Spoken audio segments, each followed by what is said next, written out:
الحمد للہ رب العالمین والصلاة والسلام علی سید المرسلین اما بعد۔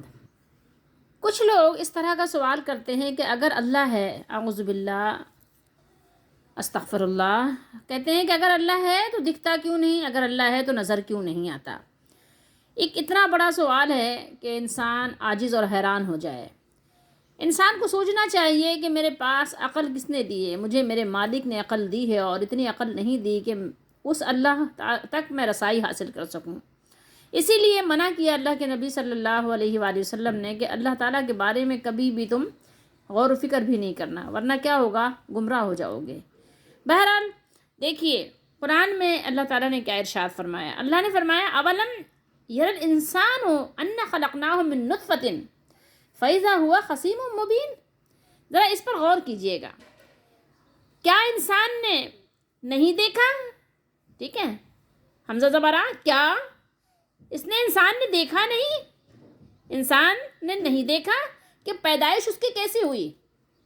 کبھی اس نے اپنی پیدائش پہ غور نہیں کیا کہ ہم نے اسے کیسے پیدا کیا ہے، کس طرح سے؟ ذرا بتائے تو صحیح، غور تو کرے کہ نطفے سے پیدا کیا ہے۔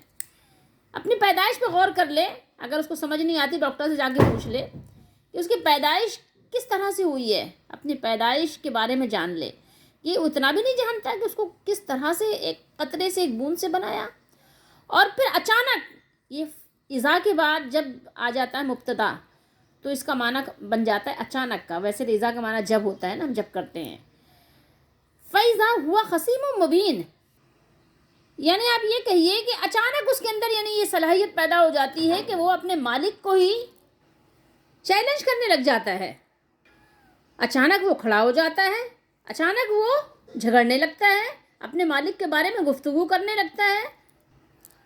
کھلم کھلا علی الاعلان، ڈرتا بھی نہیں، جھیپتا بھی نہیں، شرماتا بھی نہیں، ایسا ہے انسان ہے۔ آپ سوچئے تھوڑی دیر کے لیے کیا بیان کیا، اور ہمارے لیے کہاوت کہتا ہے، مثالی بیان کرتا ہے، کس کے لیے؟ اللہ تعالیٰ کے لیے، اور اپنی پیدائش بھول گیا، جبکہ وہ ایک گوشت کا لوتھڑا تھا۔ پیدائش کے بعد بھی اس کی کیا حیثیت تھی؟ سوچئے تھوڑی دیر کے لیے، کبھی غور کیا آپ نے؟ تو یہ سوال ہی بہت ہی نامناسب ہے کہ انسان کہے کہ اللہ اگر ہے تو دکھتا کیوں نہیں، نظر کیوں نہیں آتا؟ تو اگر اللہ نظر نہیں آتا، ہمارے پاس وہ نظر نہیں ہے، ہمیں وہ نظر نہیں دی گئی کہ ہم دنیا میں اللہ کو دیکھ سکیں، تو کیا آپ اللہ تعالیٰ کی وجود کا انکار کر دیں گے کہ اللہ نعوذ باللہ نہیں ہے؟ آپ یوں ہی ایسے خود بخود پیدا ہو گئے ہیں؟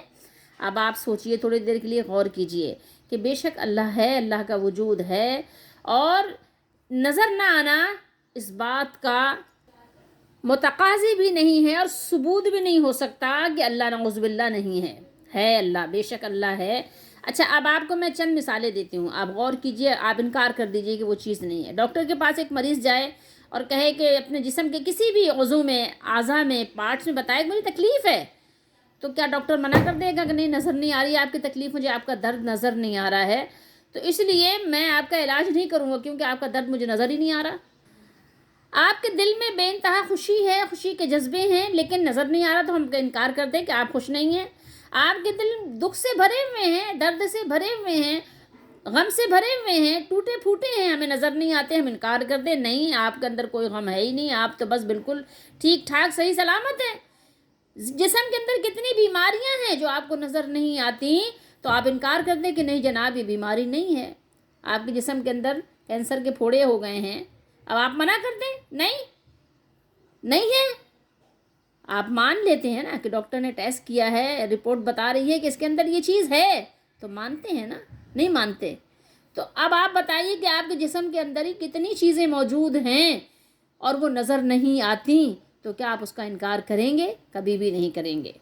تو ان چیزوں کو انسان اس لیے مان لیتا ہے کہ اس کی فیلنگز ہر ایک کے اندر کچھ نہ کچھ کسی نہ کسی طور پر موجود ہوتی ہیں، تو وہ مانتا ہے کہ جی جناب ہے، بھوک ہے، بھوک کو مان لیتا ہے، حالانکہ بھوک نظر نہیں آتی، پیاس ہے، مان لیتا ہے انسان کہ ہاں کیوں ہے، کیونکہ ہر ایک کی فیلنگز ہیں، تو اس لیے کوئی اس کا انکار نہیں کرتا۔ خوشبو ہے، اور اسی طریقے سے گندی بو ہے، سب اس کو فیل کرتے ہیں، محسوس کرتے ہیں، تو احساس ہونے کی وجہ سے کوئی انکار نہیں کرتا، کہتے ہیں ہاں مان لیتے ہیں۔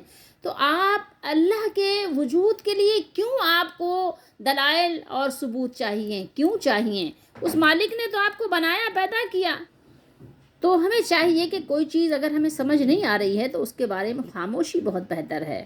بہت سارے سوالات اور بہت سارے خیالات انسان کی تباہی کا باعث بن جاتے ہیں.